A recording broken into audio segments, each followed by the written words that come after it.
Hello and welcome to Career Success the VOA.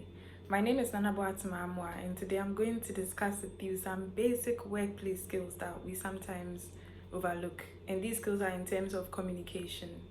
So in the workplace, there will always be a reason to communicate with someone, especially formally. You have to tell someone about a decision or give feedback on a task that we've been given. So what can we do to better improve our communication skills in the workplace? It's all in the details. The first one I'm going to talk about is emails. So emails are a common thing in the workplace. Right now, everybody has an email address, virtually everybody. Now, one mistake that we usually make when communicating emails is not watching our tone and using some words that are not really appropriate and overlooking some little things that could actually make a big difference when sending an email. For example, did you know sending an email in caps indirectly says you are shouting or raising your voice at the person?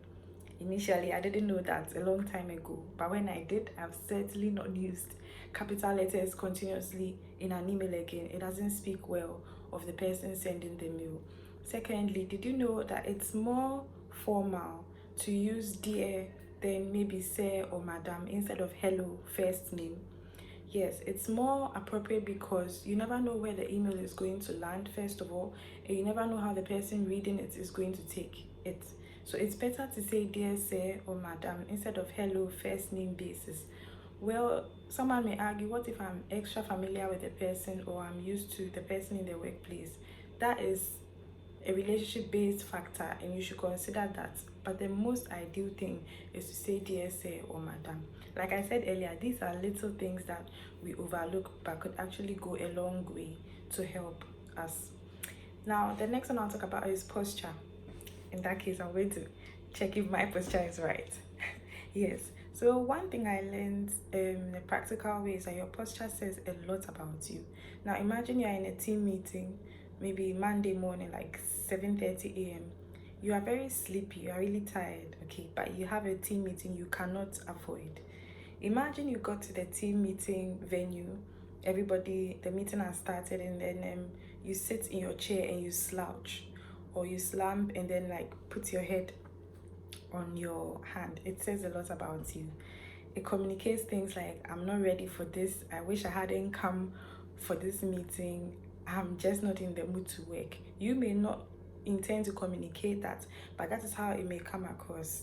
So you always have to watch your posture. This is just an example, but your posture at the workplace says a lot about you. We need to make a conscious effort to watch our body language in the workplace. The next one is, when you don't know how to do something, show the readiness to learn. We all face that situation, no matter how professional we are. We all face a situation where we may be asked to do something that we are not too well versed in. That's perfectly fine. What we shouldn't do is to just come out right and say, I don't know it, so I can't do it.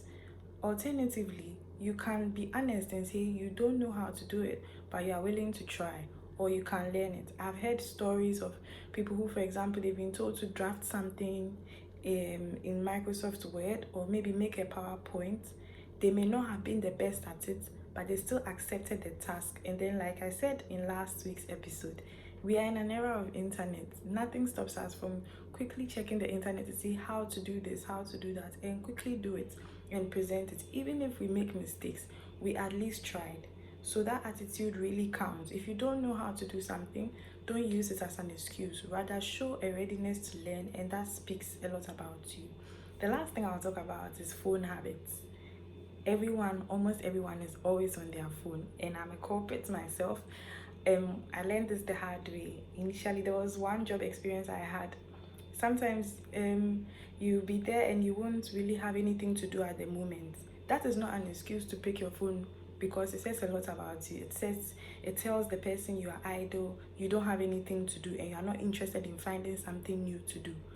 Using your phone, it's not a crime in quotes, but we have to know when to use our phones and when to put our phones down. There are some companies that don't allow phones like during working hours, and there are some that are okay with it, but we need to have that control to know when to pick up our phone. For example, if you're not making a phone call or something, it's just about texting, checking what the next update on social media is, it can actually wait till the lunch break, till we go, like maybe we have a few minutes off, or till it's an emergency.